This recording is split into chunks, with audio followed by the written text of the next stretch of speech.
राधे राधे। कैसे आप सभी? आशा करती हूँ कि बढ़िया होंगे। देखिए, मेरे हस्बैंड की जॉब की वजह से ना मेरे साथ बहुत सारी चीजें बहुत अच्छी होती है और बहुत सारी चीजें बहुत खराब भी होती है। लेकिन अच्छी बात यह है कि मुझे ना अलग अलग स्टेट एक्सप्लोर करने का मौका मिलता है, जहां पर मैं बहुत सारी नई नई चीजें सीखती हूँ और आप लोगों के साथ शेयर करती हूँ। उसमें से एक ये वाली रेसिपी भी है। भाई, मैं गई थी गुजरात, और गुजरात में ना मैंने मेरे घर में जो अम्मा जी रहते थे उनको देखा मैंने कि वो ना अप्रैल के महीने में इस फ्रूट का अचार बना रहे हैं।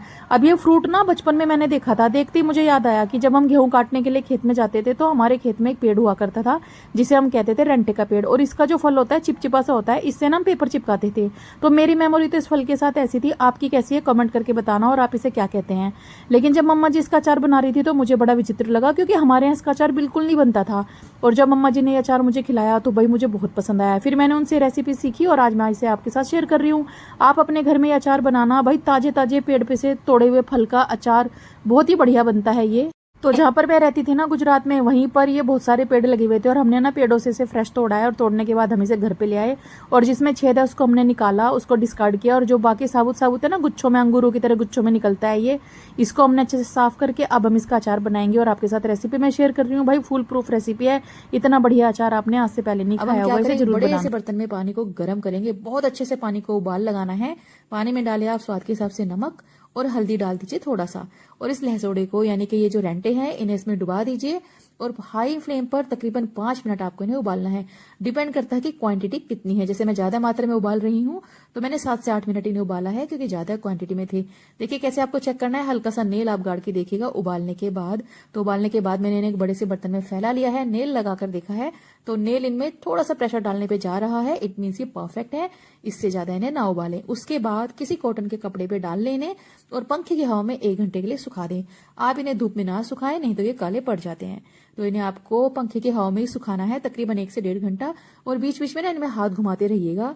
ये देखिए हल्के से येलोइश हो गए हैं, क्योंकि हल्दी वाले पानी में हमने इन्हें उबाला है। तो उबालते इस बात का ध्यान रखें कि पानी में नमक डालें और हल्दी जरूर डालें, कलर बड़ा अच्छा फिर अचार का आएगा।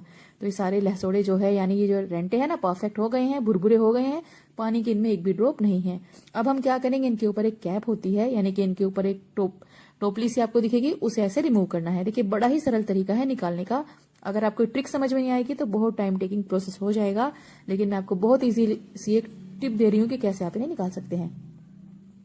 आपको ये जो लहसुड़ा यानी ये जो रंटा है इसको ऊपर से इसकी जो ये कैप है इसको इस तरीके से पकड़ना है और राइट साइड में अपनी तरफ को घुमा देना है। ठीक है, तो बड़ा ही इजी सा प्रोसेस है। 1-2 बार आपसे गलती होंगी, ये निकलेंगे नहीं, लेकिन फिर आसानी से आपको जब ट्रिक समझ में आ जाएगी बहुत इजीली निकल जाएंगे। देखिए बिल्कुल ऐसे घुमा देना है, बच्चा भी इन्हें बड़े आराम से निकाल पा रहा है।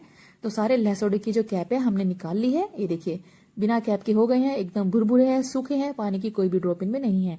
तो ये परफेक्टली तैयार हो गए हैं 1 से 1.5 घंटे में, यानी कि 5 से 7 मिनट हमने इन्हें उबाला, उसके बाद बाहर निकाला, फिर पंखे के नीचे सुखाया। तो टोटल जो प्रोसेस है वो 1 से सवा घंटे का हुआ हमारा।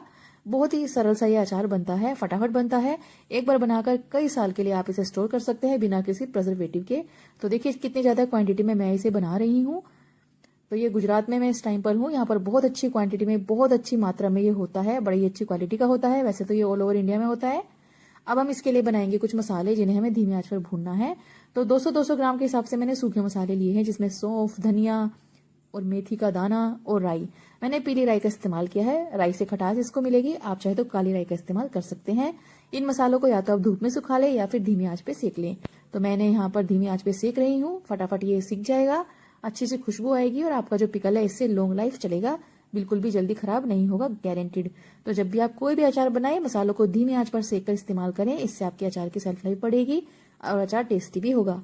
तो देखिए कितनी अच्छी तरह मैंने इन्हें सेक लिया है, खुशबू आ रही है और कलर भी इसका चेंज हो गया है। तो बस अभी हम गैस की फ्लेम करेंगे बंद, और तकरीबन 2 से 2.5 किलो लहसुड़े का अचार मैं बना रही हूँ, जिसके लिए मैंने सारे मसाले 200-200 ग्राम की क्वांटिटी में लिए हैं। अब इस कढ़ाई में से सारे मसाले बाहर निकाल दे, उन्हें रूम टेम्परेचर पे आने दे, और सरसों का तेल अच्छे से गर्म करें। तब तक गर्म करें जब तक कि तेल में से धुआं ना निकल जाए। और ये जो मसाले हैं बिल्कुल ठंडे हो गए हैं, तो मैं इन्हें भी पीस लेती हूँ। तो मसालों को आपको एकदम फाइन पाउडर नहीं बनाना है, थोड़ा सा दाना रखना है। आप चाहे तो इमाम दस्ते में भी से कूट सकते हैं। तो देखिए बिल्कुल ऐसा आपको इसका पाउडर जैसा बनाना है। बस इस बात का ध्यान रखिए कि जैसे हल्दी लाल मिर्ची का पाउडर होता है ना, ऐसा ना बनाए, थोड़ा सा दाना हमें मसालों का रखना है, इससे अचार टेस्टी लगता है। तो देखिए मैं आपको नजदीक से दिखा दूं, इस प्रकार से आपको इसे पीस कर तैयार करना है। और ये जो पीसने का प्रोसेस है तभी करना जब मसाले एकदम ठंडे हो जाए। उसके बाद आप ये सारे पिसे हुए मसाले किसी बड़े से बर्तन में डाले, बिल्कुल ऐसा पीसे हैं जैसा आप देख रहे हैं, बिल्कुल महीन नहीं पीसना है, इस बात का ध्यान रखिए। तो अब इन सूखे मसालों को, पिसे हुए मसालों के अंदर हम डालेंगे 200 ग्राम हल्दी, 200 ग्राम लाल मिर्ची का पाउडर, तकरीबन 100 ग्राम के करीब मैंने डाला है कलौंजी, और नमक आप अपने स्वाद के हिसाब से डालें और इन्हें अच्छे से मिला दें। यहाँ पर आप हींग भी डालिएगा, हींग का फ्लेवर अच्छा आता है तो मैंने हींग भी डाला है। और जो गरम करके हमने सरसों का तेल रखा था उसको, ये देखिए हींग डाला है मैंने। तो जो सरसों का तेल हमने गरम करके रखा था ना, वह सरसों का तेल जब ठंडा हो जाए तब आप इसमें मिलाए और बिल्कुल ऐसा मिला ले जैसा आप देख रहे हैं चटनी जैसा बन गया ना।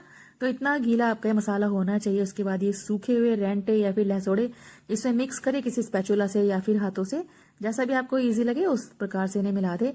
बस ये एक बात का ध्यान रखना है कि इसे बनाते हुए आटा, मैदा, बेसन, सूजी या फिर पानी की एक भी ड्रॉप इसमें नहीं जानी चाहिए, नहीं तो पूरी मेहनत खराब हो जाएगी।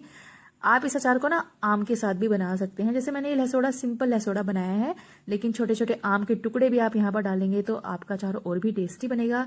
मैंने सिर्फ लहसुड़े का ही बनाया है। बहुत मजे का टेस्टी चटपटा अचार बनकर तैयार होता है।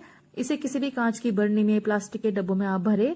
बस ये ध्यान रखें कि जो डब्बे हो वो साफ हो, धूप में रखे हुए हो, और अचार भरने से पहले थोड़ा सा सरसों का तेल डालकर बोतल में अच्छे से घुमा लें। और उसके बाद अचार को दबा दबा कर भरें।